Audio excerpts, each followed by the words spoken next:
Good morning class. आज की online कक्षा में आप सबका स्वागत है। और आज हम पढ़ने जा रहे हैं कक्षा 11वीं हिंदी, राजस्थान की रजत बूंदे, है ना।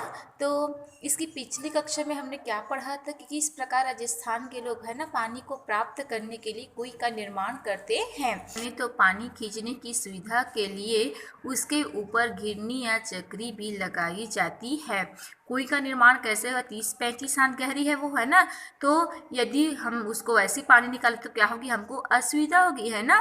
तो पानी खींचने के लिए कुएं के मुख में घिरनी या चक्री भी क्या है लगाई जाती है। तो कहीं कहीं इसको गड़ेड़ी, चरखी या फरेड़ी भी के नाम से जाना जाता है। फरेड़ी लोहे की 2 भुजाओं पर भी लगती है, लेकिन प्रायः यह गुलेल के आकार के एक मजबूत तने को काटकर उसके आर पार छेद बनाकर लगाई जाती है। इसे ओड़ाक भी कहते हैं। ओड़ाक और चरखी के बिना इतनी गहरी और सकरी कुएं से पानी निकालना बहुत कठिन काम बन सकता है। ओड़ाक और चरखी चरसी को यहाँ वहाँ बिना टकराए सीधे ऊपर तक लाती है। पानी बीच में छलक कर गिरता नहीं। वजन खींचने में तो इसे सुविधा रहती है। खड़िया पत्थर की पट्टी एक बड़े भाग से गुजरती है, इसलिए उस पूरे हिस्से में एक के बाद एक कुएं बनती है। ऐसे क्षेत्रों में बड़े साफ सुथरे मैदान में 30-40 कुइयां भी मिल जाती है। हर एक घर की एक कुएं, बड़ा परिवार हो तो एक से अधिक भी कुएं मिलती है।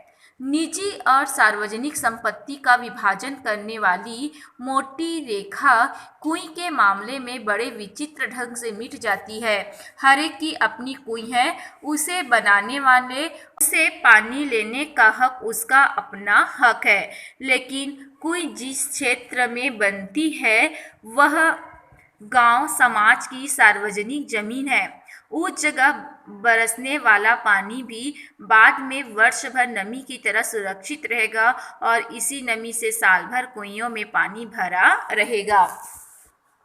नमी की मात्रा हो तो वहाँ हो चुकी वर्षा से तय होती है। अब उस क्षेत्र में बनने वाली हर नई कुएं का अर्थ है पहले से तय नमी का बंटवारा। इसलिए निजी होते हुए भी सार्वजनिक क्षेत्र में बनी कुइयों पर ग्राम समाज का अंकुश लगा रहता है। बहुत जरूरत पड़ने पर ही समाज नई कुएं के लिए अपनी स्वीकृति देता है। हर दिन सोने का एक अंडा देने वाली मुर्गी की चिर परिचित कहानी को जमीन पर उतारती है कुएं। हर दिन सोने का अंडा मतलब लोगों को क्या है, रोज 3-4 गुंडी पानी मिलती है कि नहीं मिलती है ना। तो इसलिए क्या है, इसको सोने का अंडा देने वाला मुर्गी भी क्या है कहा गया है। इससे दिन भर में बस 2-3 घड़ा मीठा पानी निकाला जा सकता है। इसलिए प्राय पूरा गांव गोधूली बेला में कुइयों पर आता है, तब मेला सा लग जाता है। गांव से सटे मैदान में 30-40 कुइयों पर एक साथ घूमती घिरनी का स्वर गोचर से लौट रहे पशुओं की घंटी और रंभाने की आवाज में समा जाता है। घड़े भर जाने पर डोल और रस्सियां समेट ली जाती है। कुइयों के ढक्कन वापस बंद हो जाते हैं। रात भर और अगले दिन भर कुइयां आराम करेगी।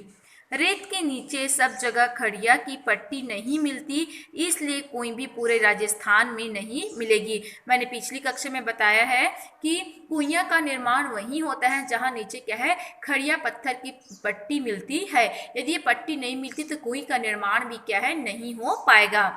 रेत के नीचे सब जगह खड़िया की पट्टी नहीं है, इसलिए कोई भी पूरे राजस्थान में नहीं मिलेगी। चूरू, बीकानेर, जैसलमेर और बाड़मेर के कई क्षेत्रों में यह पट्टी चलती है और इसी कारण वहाँ गांव-गांव में कुइयां ही कुइयां हैं। जैसलमेर जिले के एक गांव खड़ेरो की ढाणी में तो 120 कुइयां थी। लोग इस क्षेत्र को छहबीसी के नाम से जानते हैं। तो क्वेश्चन बढ़ेगा, किस क्षेत्र को छहबीसी के नाम से जानते हैं? कहीं कहीं ने पार भी कहते हैं। जैसलमेर तथा बाड़मेर के कई गांव पार के कारण ही आबाद है और इसलिए उन गांव के नाम पर भी पार ही है, जैसे जानरे आलो पार और सिरगू आलो पार। अलग अलग जगहों पर खड़िया पट्टी के नाम है। कहीं यह चारोली है तो कहीं धाधड़ो धड़धड़ो, कहीं पर बिट्टू रोबलियों के नाम से भी जानी जाती है। तो कहीं इसे पट्टी का नाम तो कहीं इस पट्टी का नाम केवल खड़ी भी है। और इस खड़ी के बल पर खारे पानी के बीच मीठा पानी देती खड़ी है कुई। तो आगे की पढ़ाई नेक्स्ट